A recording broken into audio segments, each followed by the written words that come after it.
సమగ్ర చరిత్ర అంటే కొంచెం అది కమ్యూనిస్ట్ యాంగిల్‌లో ఉంటదేమో కదా! లేదు. ఆ! ఆయనది డిఫరెంట్ ధోరణి. ఆయన ఏ విషయాన్ని, ఆ విషయాన్ని క్లియర్‌గా రాసుకుంటూ వచ్చాడు. నిజాం ఓకే. గురించి రాశాడు. నిజాం పోలీసుల గురించి రాశాడు. ఆయన లెవీ ధాన్యం వసూళ్ల గురించి, జరిగిన దుర్మార్గాల గురించి రాశాడు. ఉన్నదున్నట్టు రాసిండు. వెట్టి చాకిరీ గురించి రాశాడు.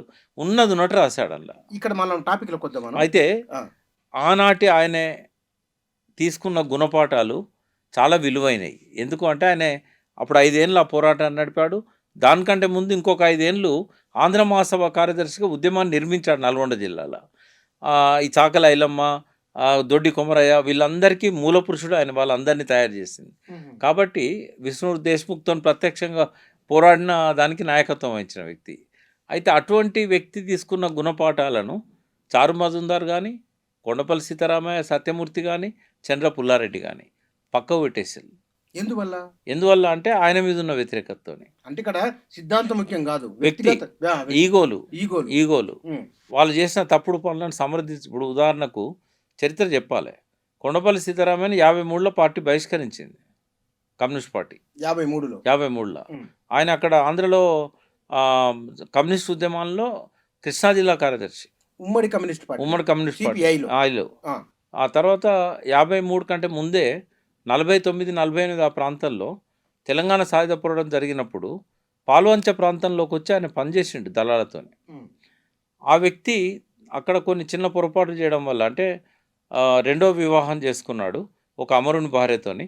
విడాకులు ఇయ్యకుండా చేసుకోకూడదు. అయితే ఈ కారణం మీద నైతిక ప్రవర్తన మీద ఆయనను సస్పెండ్ చేశారు. చేసినాక ఆయన ఇక మామూలు ఉపాధ్యాయునిలాగా బతకడం మొదలుపెట్టాడు. 63లో, 64లో కమ్యూనిస్ట్ పార్టీ చీలింది. ఉమ్మడి కమ్యూనిస్ట్ పార్టీ చీలి సిపిఎం ఏర్పడ్డది. అప్పుడు మళ్ళీ సిపిఎం నాయకులకు ఆయన దరఖాస్తు పెట్టుకున్నాడు. నేను మళ్ళీ వస్తానని. అయితే ఫస్ట్ ఆయనను బహిష్కరించింది దేవులపల్లి వెంకటేశ్వరరావే. క్రమశిక్షణ కమిటీ చైర్మన్ ఆయన ఎప్పుడు 53లో ఉమ్మడి కమ్యూనిస్ట్ పార్టీకి. 63 దాకా ఆయనే ఉన్నాడు. మార్క్సిస్ట్ పార్టీకి ఆయన వచ్చాడు. రాజేశ్వరరావు గారేమో సిపిఐలోనే ఉన్నాడు. ఈయన మాత్రం మార్క్సిస్ట్ పార్టీలోకి వచ్చాడు. ఇక్కడ కూడా క్రమశిక్షణ కమిటీ చైర్మన్గా ఆయన్నే పెట్టారు. హ్మ్. మళ్ళీ దరఖాస్తు పెట్టుకుంటే ఈయన దగ్గరికి వచ్చింది. నువ్వు క్షమాపణ చెప్పేదాకా నీ తప్పని తెలుసుకొని క్షమాపణ అయిపోయేదాకా నీకు నో ఎంట్రీ అని చెప్పాడు. అంటే ఈ విషయాలు ఎవరో చెప్పలే నాకు ఆయనే చెప్పాడు. హ్మ్. కొండపల్లి సీతారామయ్య గురించి చాలా రోజులు డిస్కస్ చేశాను నేను. ఈ పందా గురించి, తెలంగాణ సాయుధ పోరాటానికి ఇప్పుడున్న పీపుల్స్ వార్ పందాకు మధ్య భేదాల గురించి ఇవన్నీ నేను 20 ఏళ్ళ వయసు ఉన్నప్పుడు చదివిన ఈ రికార్డులన్నీ. ఇట్లాంటి పుస్తకాలు ఒక 50 ఉన్నాయి. హ్మ్. అంటే ఆయనయే కాదు, హ్మ్. ఆయనయో 10 ఉంటాయి డాక్యుమెంట్స్. ఇతరులు రాసినవి అన్నీ కూడా. లీషా వచ్చి మంచి కమ్యూనిస్ట్ ఎలా ఉండాలని రాశాడు. హ్మ్. చెవెన్లై రాసినవి ఉన్నాయి. తర్వాత చైనా కమ్యూనిస్ట్ పార్టీలో చూటే లాంటి వాళ్ళు రాసినవి ఉన్నాయి మిలిటరీ ఎత్తుగడలని. ఇవి కాకుండా రష్యన్ విప్లవంలో రాసిన బుక్స్ ఉన్నాయి. నా దగ్గర ఒక 25 ఏళ్ళ వయసు ఉన్నప్పుడే కొన్ని వందల పుస్తకాలు ఉండేది. మార్క్స్ కలెక్టెడ్ వర్క్స్ ఉండేది. లెనిన్ ఉండేది. అప్పటికే. రంగనాయకమ్మ దాస్ క్యాపిటల్ ట్రాన్స్లేట్ చేసింది. అవి ఉండేది. దాని మీద వచ్చిన విమర్శలు ఉండేది. అంటే ఇవి నాకేమైందంటే బచ్‌పన్‌లో అంటే 8వ తరగతి, 9వ తరగతి ఉన్నప్పుడే ఈ తలకాయలు తీసేసిన మొండాలను చూసిన నేను. వీళ్ళ హత్యలను చూశాను. వీళ్ళు ఎన్‌కౌంటర్‌లో చనిపోయింది చూశాను. కమ్యూనిస్టులు. పీపుల్స్ వార్ అంటే ఆ! అప్పుడు ఇంకా పీపుల్స్ వార్ పేరు పెట్టలేదు. హ్మ్. హ్మ్. ఈ అప్పుడు దళాలు హ్మ్. చంద్రపుల్లారెడ్డి, దేవులపల్లి హ్మ్. వీళ్ళకి సంబంధించినవి ఉండే. అంటే డే 1 నుంచి 67లో నక్సలిజం స్టార్ట్ అయినప్పటి నుంచి నేనప్పుడు 67లో ఏడో తరగతి చదువుతున్నాను. అక్కడి నుంచి మొదలుపెట్టి ఈ రోజు వరకు నిత్యం ఒక అధ్యయనం చేస్తున్న వ్యక్తిని, ఒక 3 దశాబ్దాల పాటు వారితో సన్నిహిత సంబంధాలున్న వ్యక్తిని హ్మ్. వివిధ గ్రూప్‌లతో. హ్మ్. కాబట్టి ఆ నేపథ్యంలోనే నేనిప్పుడు మీరు అడిగే వాటికి నేను సమాధానాలు యెస్. యెస్. చెప్తా. అంటే ఒక ఈ హింసను మీరు కళ్ళారా చూసిండ్రు అప్పట్లో. కళ్ళారా చూశాను నేను. ఆ! మా ఇంటికి మధ్యాహ్నం వచ్చాడు. మధ్యాహ్నం మా ఇంటికొచ్చిండు పుల్లారెడ్డి అని. ఆయనకు మేము గుడాలు పెట్టాం. గుడాలు తిన్నాడు. ఆ రాత్రి ఆయన తలకాయ తీసి కింద పెట్టి మొండెము బ బ వేలాడదీశారు. ఎందుకు అంత అంత? ఆడ మన ఇంట్లో తిన్న గుడాలు కూడా కనపడ్డాయి ఆడ. మింగిండు ఆయన కొన్ని. ఎందుకు అంత మంచిగా అంత ఎందుకు చంపిర్రు? ఒక రాత్రి ముగ్గురిని చంపారు. ఒక ఎల్లారెడ్డిపల్లెలో ఒకరిని, నల్లగుంటలో ఒకరిని, లక్ష్మీదేవిపేటలో ఒకరిని. ఒకటే రాత్రి. ఎందుకు చంపాల్సొచ్చింది అంత క్రూరంగా? నేనేమంటున్నా వాళ్ళు దాన్నే మావోయిజం అనుకున్నారు. అది చా విప్లవం అనుకున్నారా? చారుబాందార్ చెప్పాడు కదా! హ్మ్.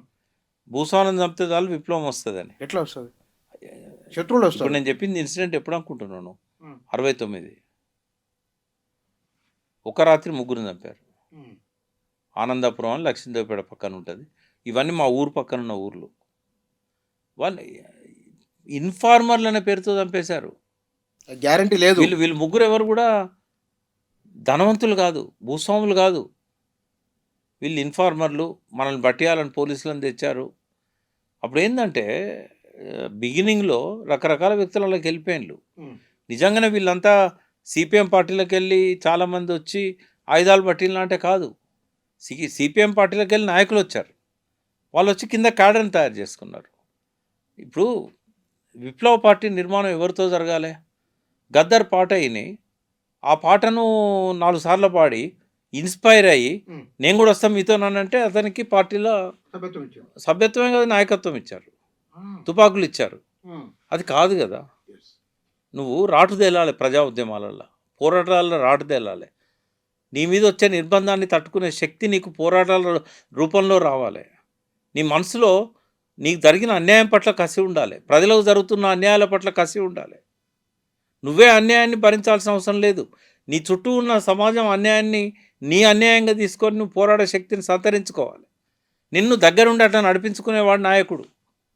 కేవలం సిద్ధాంతాలు చెప్పి అక్కడ చారుమందారు ఇట్లా చేశాడు, ఇక్కడ ఇట్లా చేశాడు, రష్యా విప్లవం, చైనా విప్లవం అంటే కాదు. అంటే కొండపల్లి చేసింది అదేనా? కొండపల్లే కాదు, అందరు నాయకులు అదే చేశారు. అంటే అంటే వ్యక్తిగతమైన అంశాన్ని సిద్ధాంతానికి జోడించుకున్నారు. అదే సిద్ధాంతం. చీలికలు చాలా వరకు ఏంటంటే స్టార్టింగ్లో వచ్చిన సిపిఐ సిపిఎం చీలిక సిద్ధాంతపరంగా వచ్చింది. ఇక తర్వాత విప్లవోద్యమాలలో వచ్చిన చాలా చీలికలు 1-2 చీలికలు మాత్రమే సిద్ధాంతపరంగా వచ్చినాయి. మిగతా అన్నీ వ్యక్తిగతంగా వచ్చినాయని నా అభిప్రాయం. ఎందుకంటే పెద్ద తేడా ఏం లేదు. ఇప్పుడు రౌఫ్ అని ఆయన చీలిపోయాడు, లిన్పియావో వర్గం అని పెట్టుకున్నాడు. ఆయన పెద్ద నాయకుడు ఒకప్పుడు, లిన్పియావో వర్గం అని. ఆయనకున్న పీపుల్స్ వారికి ఏమైనా తేడా ఉందంటే ఏం లేదు. అందులో నుంచే చీలిపోయాడు. అంటే చంపడమేనా? చంపడమే. వీళ్ళందరి సిద్ధాంతాలు చంపడమే. ఇంకోటి బుచ్చన్న, ఇప్పుడు ఒక ఊర్లో ఒక దొర హింసకు పాల్పడుతున్నాడు, వ్యభిచారం చేస్తున్నాడు, అమ్మాయిలను వదిలిపెట్టట్లేదు, హత్యలు చేస్తున్నాడు, భూములు ఆక్రమించుకుంటాడు, వెట్టి చాకిరీ చేయించుకుంటాడు. ఎవరు ఎదుర్కోవాలి? ప్రజలు ఎదుర్కోవాలి. అక్కడున్న ప్రజలు ఎదుర్కోవాలి. కానీ ఆ ప్రజలు ఎవరింట్లో వాళ్ళు పడుకుంటారు. ఒకరిద్దరు కార్యకర్తలను పట్టుకొని వచ్చి రాత్రి మనం చంపిపోతారు. ఒక్కోసారి ఇక్కడ చంపడం కాదు, ఏదో వేరే ఊరికి పోయినప్పుడు దారిగా చంపడం. ఆ ప్రజలు ఎవరు అక్కడ ఉండరు. తర్వాత వీళ్ళు దొరకరు. తెల్లారి వచ్చి పోలీసులు ఈయనకు ఈ వ్యతిరేకంగా ఉన్న ప్రతి ఒక్కరిని తీసుకుపోయి, పొలిటికల్ వ్యతిరేకం ఉన్న వాళ్ళను, ఈ వ్యక్తిగతంగా వ్యతిరేకం ఉన్న వాళ్ళను అందరిని తీసుకుపోయి జైల్లో పెట్టి రోజుల తరబడి కొట్టి, నెలల తరబడి జైల్లో పెట్టి వేధిస్తారు. వాళ్ళు బయటకు వచ్చినాక మళ్ళీ వీళ్ళతో కలుస్తారా? ప్రజలకు ఎట్లా దూరం అయ్యాలనుకుంటున్నావు? మార్క్సిస్ట్ పార్టీ, అదేవిధంగా ఈ పీపుల్స్ వార్ కానీ ఈ విప్లవ పార్టీలు అన్నీ ప్రజలకు దూరమైనవి. ప్రజలతో ఉన్న రోజులు వాళ్ళు బలాన్ని సంతరించుకున్నారు, బలం పెరిగింది.